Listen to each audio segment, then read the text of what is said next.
Hey, what's going on, guys? 118 Set Shadow here. Just came back from my first local Shadowverse tournament a few days ago.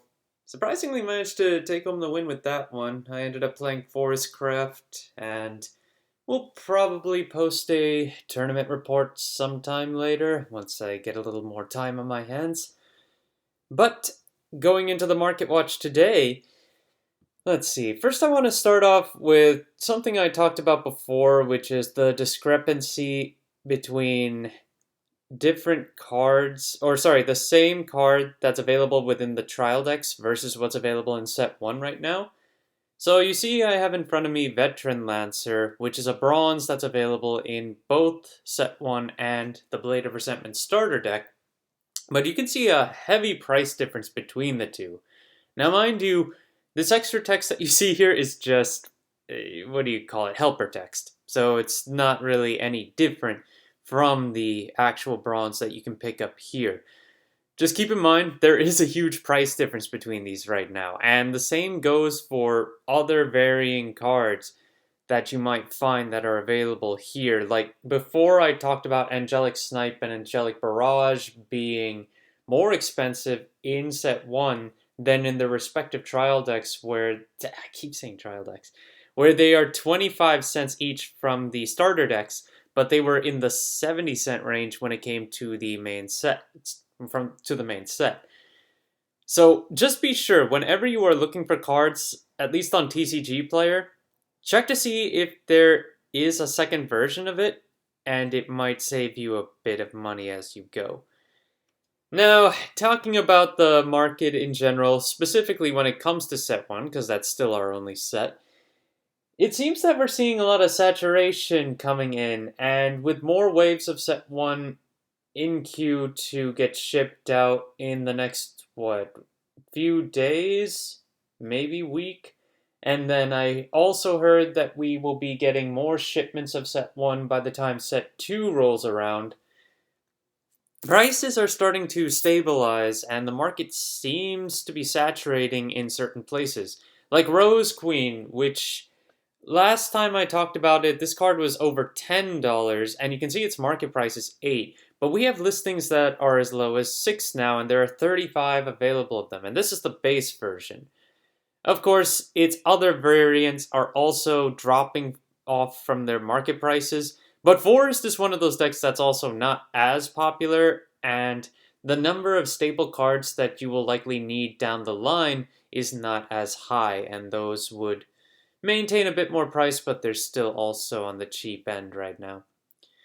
Merlin is one of those that is maintaining its value pretty consistently. If you take a look at the legendary version of it, it's now 26 base and its market price is just underneath that. And its Evo is still around $13. And you look at the super legendaries, those are still pretty expensive. Well, Merlin herself is still the pretty expensive one. $60 is the base listing now, and then the Evo version is $30 base, far cry from its current market price of $38.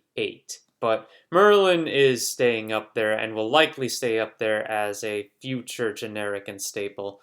Dragoon Forte also likely to hold for quite a while, but right now it's $25 if you want to pick up the base legendary, also lower from its market price, and the super legendary is also in the 50s, right now 56, higher than its market price too.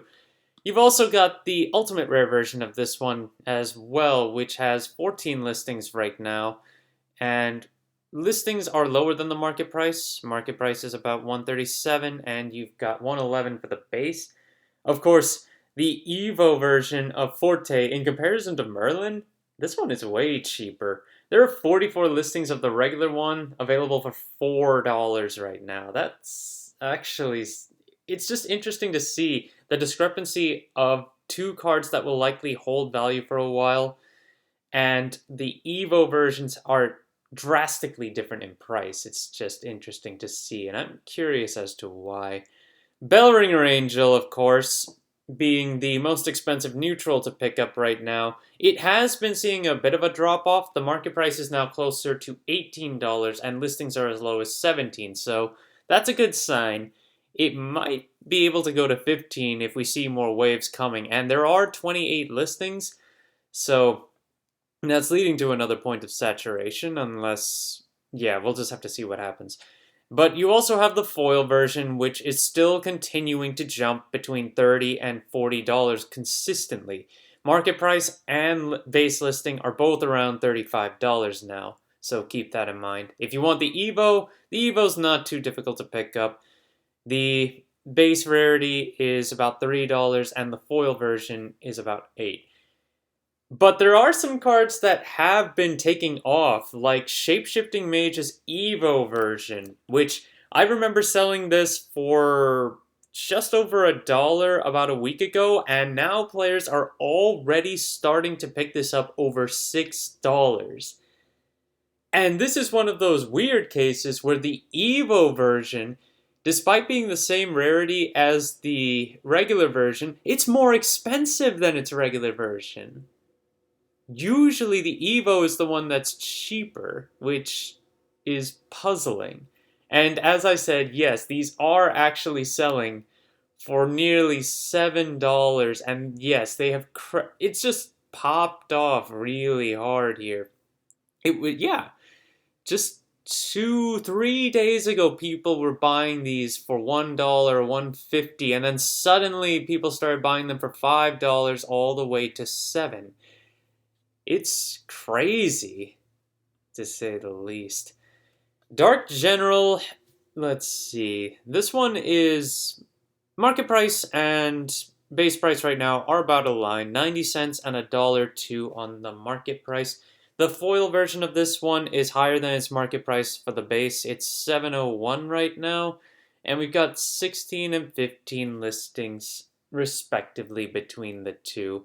But this is a good one to have for Abysscraft right now, or its potential of Storm, dealing 5 damage to face, and with other varying combos that Abyss can do, this thing can swing in for a lot. Excuse me.